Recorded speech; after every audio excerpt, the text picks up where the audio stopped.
एक बार नैमिषारण्य के निवासी ऋषियों ने संसार के कल्याणार्थ सूत जी से पूछा, हे सूत, कराल कलिकाल में लोगों के बालक किस तरह दीर्घायु होंगे, सो कहिए। सूत जी बोले, जब द्वापर का अंत और कलयुग का आरंभ था, उसी समय बहुत सी शोकाकुल स्त्रियों ने आपस में सलाह की, क्या इस कली में माता के जीवित पुत्र मर जाएंगे।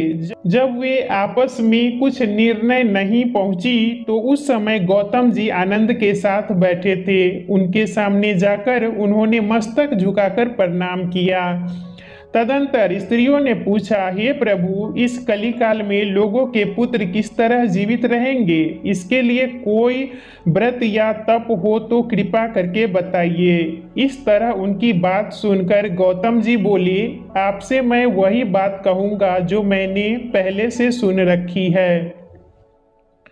गौतम जी ने कहा, जब महाभारत युद्ध का अंत हो गया और द्रोणाचार्य अश्वत्थामा के द्वारा अपने बेटे को मरा देखकर सब पांडव बड़े दुखी हुए, तो पुत्र के शोक से व्याकुल होकर द्रौपदी अपने सखियों के साथ ब्राह्मण श्रेष्ठ धौम्य के पास पहुंची और उसने धौम्य से कहा, हे विपेंद्र, कौन सा उपाय करने से बच्चे दीर्घायु हो सकते हैं? कृपा करके ठीक ठीक कहिए। धौम्य बोले, सत्ययुग में सत्य वचन बोलने वाला, सदाचरण करने वाला समदर्शी जीवुतवाहन नामक एक राजा था। एक बार उसकी स्त्री के साथ अपनी ससुराल गया, वहीं रहने लगा। एक दिन आधी रात के समय पुत्र के शोक से व्याकुल होकर स्त्री रोने लगी, क्योंकि वह अपने बेटे के दर्शन से निराश हो चुकी थी। उसका पुत्र मर चुका था। वह रोती हुई कहती थी, हाय, मुझ बूढ़ी माता के सामने मेरा बेटा मरा जा रहा है। उसका रुदन सुनकर राजा जीवतवाहन का तो मानो हृदय विदीर्ण हो गया। वह तत्काल उस स्त्री के पास गया, उससे पूछा, तुम्हारा बेटा कैसे मरा? बूढ़ी ने कहा, गरुड़ प्रतिदिन आकर गांव के लड़के को खा जाता है। इस पर दयालु राजा ने कहा, माता, अब तुम रो मत, आनंद से बैठो, मैं तुम्हारे बच्चे को बचाने का यत्न करता हूँ। ऐसा कहकर राजा उस स्थान पर गए जहां गरुड़ आकर प्रतिदिन मांस खाया करता था। उसी समय गरुड़ भी उस पर टूट पड़ा और राजा के शरीर का मांस खाने लगा। जब अतिशय तेजस्वी गरुड़ ने राजा का बायां अंग खा लिया तो झटपट राजा ने अपना दाहिना अंग फेर कर गरुड़ के सामने रख दिया। यह देखकर गरुड़ जी ने कहा, देवयोनियों में तुम कौन हो? तुम मनुष्य तो नहीं जान पड़ते। अच्छा, अपना जन्म और कुल बताओ। पीड़ा से व्याकुल मन वाले राजा ने कहा, हे पक्षीराज, इस तरह के प्रश्न करना व्यर्थ है। तुम अपनी इच्छा भर मेरा मांस खाओ। यह सुनकर गरुड़ रुक गए और बड़े आदर से राजा के जन्म और कुल की बात पूछने लगे। राजा ने कहा, मेरी माता का नाम शव्या और मेरे पिता का नाम शालिवाहन है। सूर्य वंश में मेरा जन्म हुआ है और जीवुतवाहन मेरा नाम है। राजा की दयालुता देखकर गरुड़ ने कहा, हे महाभाग, तुम्हारे मन में जो अभिलाषा हो वह वर मांगो।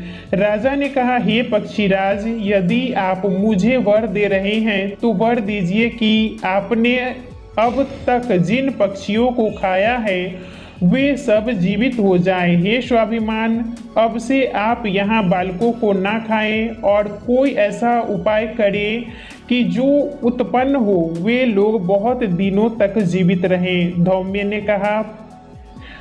ने कहा कि पक्षीराज गरुड़ राजा को वरदान देकर स्वयं अमृत के लिए नागलोक चले। वहां से अमृत लाकर उन्होंने उन मरे मनुष्यों की हड्डियों पर बरसाया। ऐसा करने से सब लोग जीवित हो गए जिनको कि पहले गरुड़ ने खाया था। राजा के त्याग और गरुड़ की कृपा से वहां वालों का बहुत कष्ट दूर हो गया। उस समय राजा के शरीर की शोभा दूनी हो गई थी। राजा की दयालुता देखकर गरुड़ ने कहा, मैं संसार के कल्याणार्थ एक और वरदान दूंगा। आज आश्विन कृष्ण सप्तमी से रहित शुभ अष्टमी तिथि है। आज ही तुमने यहाँ की प्रजा को जीवन दान दिया है। हे वत्स, अब से यह दिन ब्रह्म भाव हो गया। जो मूर्तिभेद से विविध नामों से विख्यात है, वही त्रैलोक्य से पूजित दुर्गा अमृत प्राप्त करने के अर्थ में जीवित पुत्रिका कहलाई है। सो इस तिथि को जो स्त्रियां उस जीवित पुत्रिका की और कुश की आकृति बनाकर तुम्हारी पूजा करेंगी, तो दिनों दिन उनका सौभाग्य बढ़ेगा और वंश की भी बढ़ती होती रहेगी। हे महाभाग्य, इस विषय में विचार करने की भी आवश्यकता नहीं है। हे राजन, सप्तमी से रहित और उदया तिथि की अष्टमी को व्रत करे, यानी सप्तमी विध अष्टमी जिस दिन हो उस दिन व्रत न कर शुद्ध अष्टमी को व्रत करें और नवमी में पारण करें। यदि इस पर ध्यान न दिया गया तो फल नष्ट हो ही जाएगा और सौभाग्य तो अवश्य नष्ट हो जाएगा। जीवित वाहन को इस तरह का वरदान देकर गरुड़ वैकुंठ धाम को चले गए और राजा भी अपनी पत्नी के साथ अपने नगर को वापस चले आए। धौम्य द्रौपदी से कहते हैं, हे देवी, मैंने यह अतिशय दुर्लभ व्रत तुमको बताया है। इस व्रत को करने से बच्चे दीर्घायु होते हैं। हे देवी, तुम भी पूर्वोक्त विधि से यह व्रत और दुर्गा जी का पूजन करो, तुम्हें अभिलषित फल प्राप्त होगा। मुनिराज धौम्य की बात सुनकर द्रौपदी के हृदय में एक प्रकार का कौतूहल उत्पन्न हुआ और पूर्ववासी स्त्रियों को बुलाकर उनके साथ यह व्रत किया। गौतम ने कहा, यह व्रत और इसके प्रभाव को किसी एक चिल्ली ने सुन लिया और अपनी सखी सियारिन को बतलाया। इसके बाद पीपल वृक्ष की शाखा पर बैठकर उस चिल्ली ने और उस वृक्ष के खोते में बैठकर सियारिन ने भी व्रत किया। फिर वही चिल्ली किसी उत्तम ब्राह्मण के मुंह से यह कथा सुनाई और पीपल के खोते में बैठी हुई अपनी सखी को सुनाया। सियारिन ने आधी कथा सुनी थी और उसे भूख लग गई। वह उसी समय सबसे भरे हुए शमशान में पहुंची। वहां उसने इच्छा भर मांस का भोजन किया और चिल्ली बिना कुछ खाए पिए रह गई और सवेरा हो गया। सुबह वह गौशाला में गई, वहां गौ का दूध पिया। इस तरह नवमी को उसने पारण किया। कुछ दिनों बाद वे दोनों मर गई और अयोध्या में किसी धनी व्यापारी के घर जन्मी। संयोग से उन दोनों का जन्म एक ही घर में हुआ, जिसमें सियारिन ज्येष्ठ हुई और चिल्ली छोटी। वे दोनों सभी शुभ लक्षणों से युक्त थी, इसीलिए बड़ी लड़की काशीराज के और छोटी उसके मंत्री के साथ ग्राह्यपत्य अग्नि के सामने विधिवत ब्याही गई। पूर्व जन्म के कर्म फल से वह मृगनयनी रानी हुई।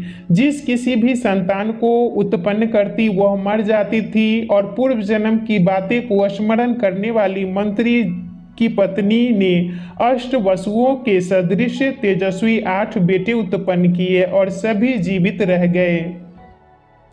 अपनी बहन के पुत्रों को जीवित देखकर ईर्ष्यावश राजपत्नी ने अपने स्वामी से कहा, यदि तुम मुझे जीवित रखना चाहते हो तो इस मंत्री के भी पुत्रों को उसी जगह भेज दो जहां मेरे बेटे गए हैं, अर्थात इन्हें मार डालो। यह सुनकर राजा ने उस मंत्री के पुत्रों को मारने के लिए कई प्रकार के उद्योग किए, पर मंत्री पत्नी ने जीवित पुत्रिका के पुण्य बल से बचा लिया। एक दिन राजा ने अपने आदमियों से उन पुत्रों का सिर कटवाकर पिटारी में रखवाया और वह पिटारी उसकी माता के पास भेज दिया, किंतु वे 8 सिर बेशकीमती जवाहरात हो गए और भले चंगे वे 8 लड़के अपनी माता के पास वापस चले गए। उनको जीवित देखकर राजपत्नी को बड़ा विस्मय हुआ। अंत में वह मंत्री की पत्नी के पास आई। उसने पूछा, बहन, तुमने कौन सा पुण्य किया है जिसके बार बार मारे जाने पर भी तुम्हारे बेटे नहीं मरते? इस पर मंत्री की पत्नी ने कहा, पूर्व जन्म में मैं चिल्ली थी और तुम सियारन, दोनों ने व्रत किया। तुमने व्रत के नियमों को भली भांति पालन नहीं किया था और मैंने किया था। इसी दोष से हे बहन, तुम्हारे बेटे नहीं जीते हैं। ओ राजरानी, अब भी तुम उस जीवित पुत्रिका व्रत को करो और तुम्हारे बेटे दीर्घायु होंगे। मैं तुमसे सच सच कह रही हूँ। उसके कथनानुसार रानी ने व्रत किया, तभी से उसके कई बेटे सुंदर दीर्घायु होकर बड़े बड़े राजा हुए। सूत जी कहते हैं, सूत जी कहते हैं, सब प्रकार का आनंद देने वाला मैंने यह दिव्य व्रत बतलाया। स्त्रियां चिरंजीवी संतान चाहती हैं तो विधि पूर्वक यह व्रत करें।